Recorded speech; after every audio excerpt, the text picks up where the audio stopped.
અગત્યના સમાચાર વડોદરા શિક્ષણ સમિતિના ચોથા વર્ગના કર્મચારીઓને કાયમી કરવાની માંગ સાથે અચોક્કસ મુદતની હડતાલ આજથી શરૂ.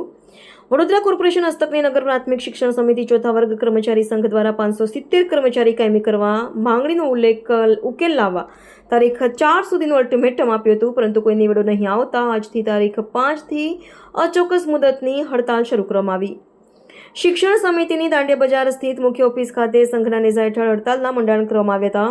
સંઘના પ્રમુખના નિલેશભાઈના જણાવ્યા મુજબ 1992માં 570 કર્મચારીઓ હતા જેઓને કાયમી કરવામાં આવી નથી. તેમણે કહ્યું હતું કે 570 કર્મચારીઓના હાલ કોર્ટમાં કેસ ચાલુ હોવા છતાં પણ સમિતિએ ચોથા વર્ગના 4 કર્મચારીઓ કે જેઓ પટ્ટાવાળા હતા તેઓને ડ્રાઈવર તરીકે ત્રીજા વર્ગમાં બઢતી આપી કાયમી કરી દીધા છે. એમાં પણ એક કર્મચારી નિવૃત્ત થતાં તેને પેન્શન મળવાનું ચાલુ થયું છે. કોર્ટમાં કેસ ચાલુ હોવા છતાં 4 કર્મચારીઓ કઈ રીતે કાયમી કરાયા તે મુદ્દે તેમણે આરટીએમાં જવાબ માંગ્યો છે.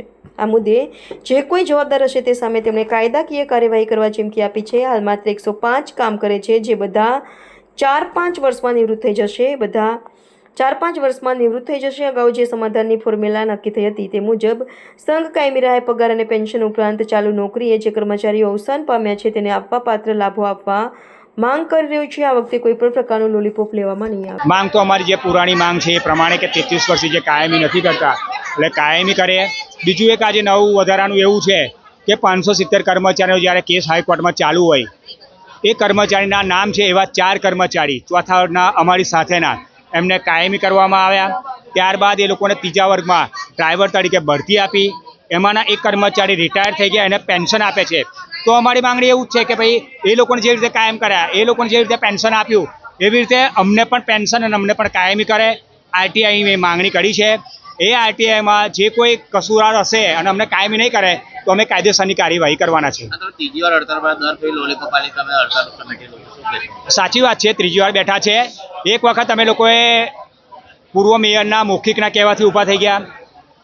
જાન્યુઆરીની 18 તારીખે સ્ટેન્ડિંગ કમિટીના ચેરમેને લેખિતમાં આપ્યું, ઊભા થઈ ગયા. એને આજે 5 મહિના થયા પણ આગળ કોઈ કાર્યવાહી નહીં વધતા અમારે ફરી હડતાલ પર બેસવું પડ્યું અને આ હડતાલ અમારી છેલ્લી હડતાલ હશે. કાયમીનો ઓર્ડર લીધા વગર અમે અહીંયાથી ઊભા થવાના નથી. આ હડતાલમાં પણ લોલીપોપ આલી દીધું તમે આગળ બને જ નહીં. હવે એ લોલીપોપ શબ્દ જ ભૂલી જતો સાહેબ. હવે લોલીપોપ લેવાના નથી. કોઈ વસ્તુ એ બને નહીં, કોઈ સમાધાન નહીં.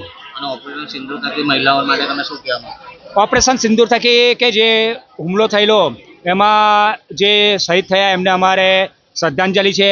એના બાદ જે સેનાએ વળતો જવાબ આપ્યો છે એને અમારે સૈનિકને સલામ છે.